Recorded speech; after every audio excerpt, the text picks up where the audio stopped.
All right, we've arrived at the promised land. We are in a sick canal that I fished before. And there is a lot of snakes in here. But at the end of the day, you have so many stickers in your shoes. You could start right here.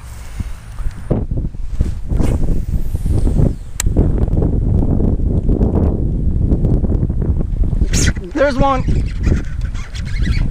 Ferno, I got one.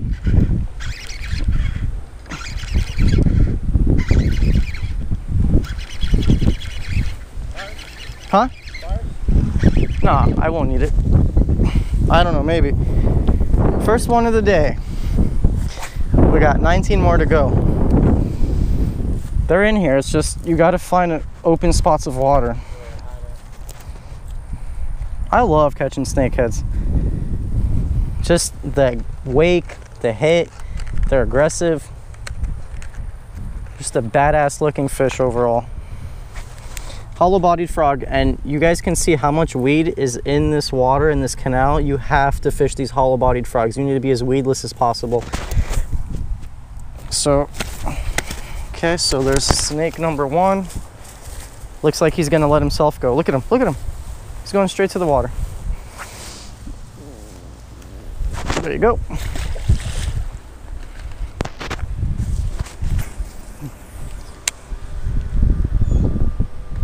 Oh, you saw that one. That was a sick hit.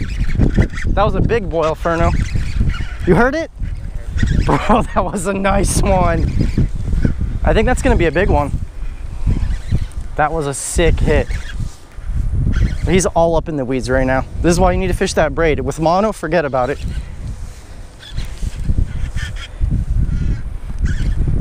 Come on, baby. Oh, I am all up in the weeds.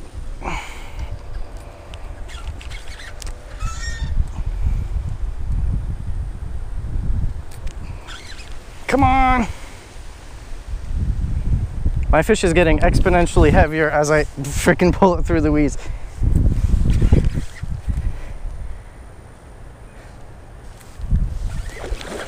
Oh.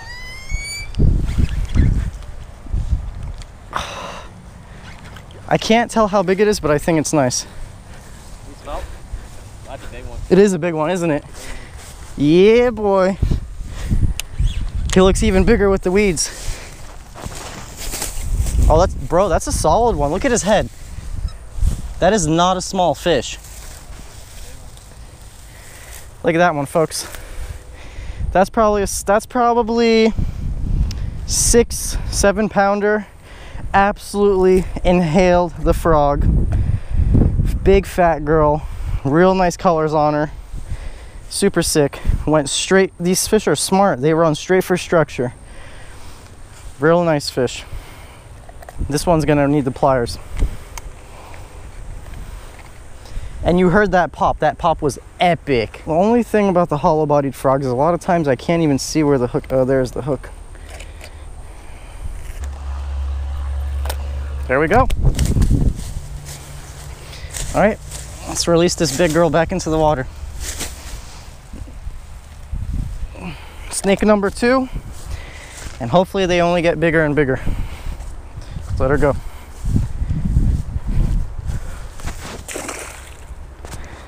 There you go. 2 fish already, and still looks good. The hook's a little bit bent on that one, but still good to go. See, look, the frog looks just like it's brand new too. You can fish this over and over again. And this is why you need to fish braid, especially when you're fishing in a heavy cover, to pull those fish out. With mono, there's a good chance of you breaking off.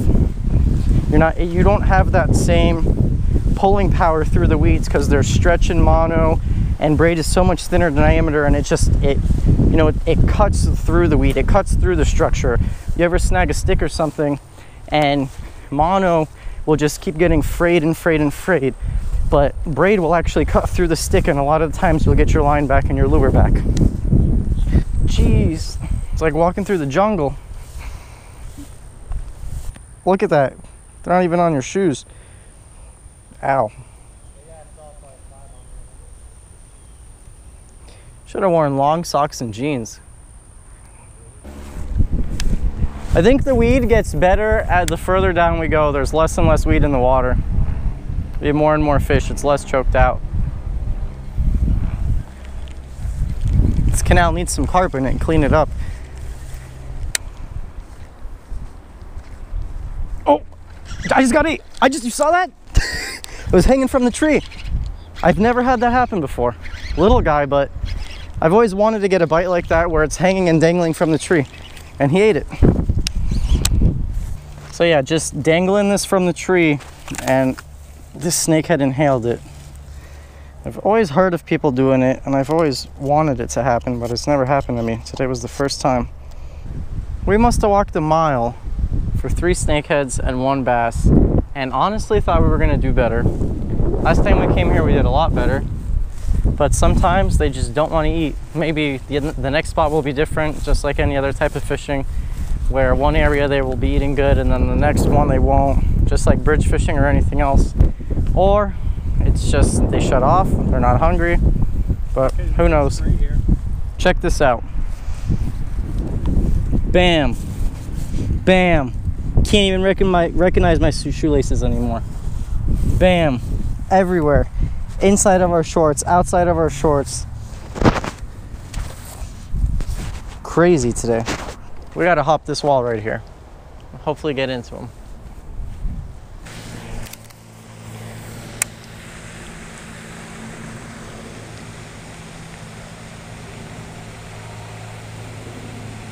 Oh, there's one. Right on the bank. Right on the bank. Right where he was supposed to be.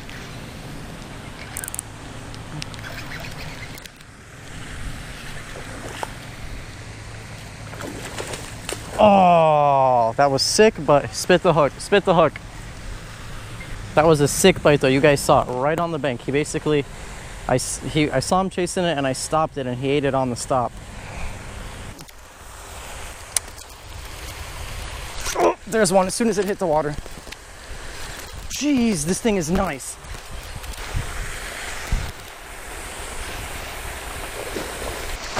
Oh, look at this thing. Damn, that's a pig. That is a pig. Holy smokes. He trucked the frog as soon as it hit. Look at that belly, guys. Yeah, it's big. That's a big one. That is a nice one. I'm not gonna say weight because then I'm gonna get put on blast because I'm not really good at judging bass's weights, but that's a nice quality fish. Love this frog. Look at that. Absolute toad. Just working the bank. Big old belly on them. See? I love it when they're full. There it goes. So I noticed that especially in these private neighborhoods, I get way too excited when I catch a fish. It's probably not in my best interest fishing in these private neighborhoods to be as loud as I am. But sometimes you see that bite and you just get too excited, you can't contain it. Oh, oh, oh. Ugh, something little. See, he had his head stuck into the bank and then he noticed it. I let him eat it for a little bit, but I think he just nudged the tail a little bit. A lot of times when these fish are chasing you, it pays to stop it and they get a good look at it and then they'll eat it. A lot of times they want it stopped, not just a steady retrieve.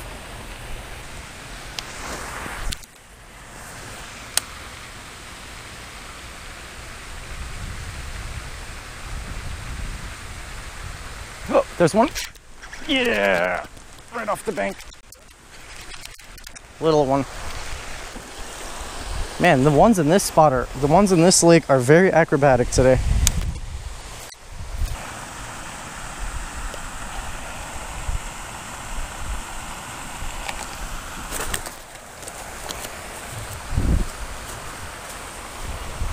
Straight into the water. Look at that, look at that. Didn't even have to release him. Straight back in. Fish have a sense, they know where to go. Oh, I just got eaten right here on my feet. Did you see that one?